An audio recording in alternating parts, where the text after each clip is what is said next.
rapport avec Malcom, le joueur brésilien ex du FC Barcelone qui s'est engagé avec le Zénith Saint-Pétersbourg. Alors la somme du transfert est de 40 millions d'euros fixe, plus 5 millions d'euros en bonus. Et le Barça s'est même réservé une petite option sur une possible revente du joueur, soit 7,5% du prochain transfert. Alors c'est vrai qu'il était arrivé la saison dernière, il n'a pas réussi à faire grand chose du côté du Barça. C'est un joueur qui a tout de même beaucoup de qualité, ça c'est certain, mais peut-être pas suffisamment pour jouer dans un grand club. Je pense que Zénith, il sera vraiment un élément fort de cette équipe-là. Il portera d'ailleurs le numéro 8. Espérons que sa carrière décolle vraiment, puisqu'il est encore très jeune. On enchaîne ensuite avec Radja Nainggolan, le joueur de l'Inter Milan qui a été transféré à Cagliari. Alors c'est vrai qu'il y avait pas mal de tensions entre Nainggolan et l'Inter Milan, suite à certaines déclarations du joueur belge qui n'ont pas trop plu au club italien, mais également à la vie extrasportive de Nainggolan qui laisse plutôt pas mal à désirer. En tout cas, Nainggolan était largement poussé vers la sortie par le club de l'Inter Milan. Il a réussi à trouver un autre club en Serie A. Il s'agit de Cagliari, un club avec lequel il avait déjà joué par le passé. On passe avec Alan Saint-Maximin, le joueur français extrêmement talentueux,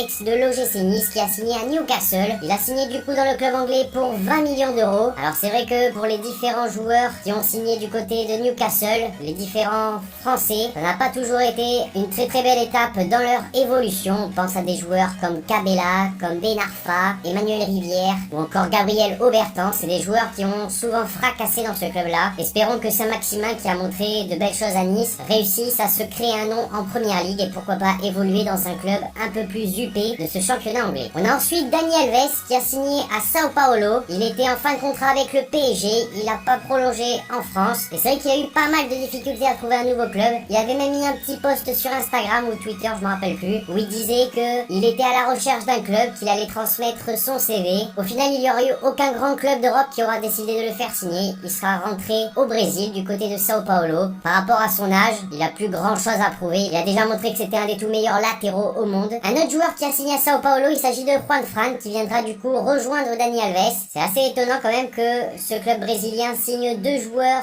assez vétérans quand même au même poste, qui est le poste de latéral droit. Mais bon, Juan Fran était sans club depuis son départ de l'Atlético Madrid. On verra bien ce que ça donnera. Ensuite, j'avais envie de vous parler de Bojan Krkić, la pépite du FC Barcelone. Il n'aura malheureusement jamais réellement montré tout son talent. Du coup, il était du côté de Stoke City, qui évolue en D2 anglaise. Et Stoke City a décidé de rompre le contrat qui le liait avec le joueur espagnol. Ce qui fait que Bojan Krkić va rejoindre la MLS et signer avec l'Impact de Montréal. On passe ensuite avec Moise Kean, le joueur italien de la Juventus Turin qui a été transféré à Everton. On parle d'une somme autour des 25-30 millions d'euros pour le jeune espoir italien. Il a vraiment montré de très bonnes choses avec la Juventus Turin lorsqu'il est entré en jeu. Avec la sélection italienne également, il est vraiment très intéressant. Je pense que la Juventus Turin a quand même mis une petite clause de rachat dans son contrat, puisque laisser partir un si jeune joueur, c'est pas forcément une très bonne idée. 30 millions d'euros, c'est pas non plus hyper cher. Je pense que dans le futur, Kean va être vraiment un des tout meilleurs numéro 9. On passe ensuite avec Junior Firpo, le latéral gauche espagnol du Betis Séville qui a été transféré au FC Barcelone pour une somme de 18 millions d'euros plus 7 millions de bonus. Alors c'est vrai que le Barça cherchait une doublure à Jordi Alba. Au final, ce sera Junior Firpo,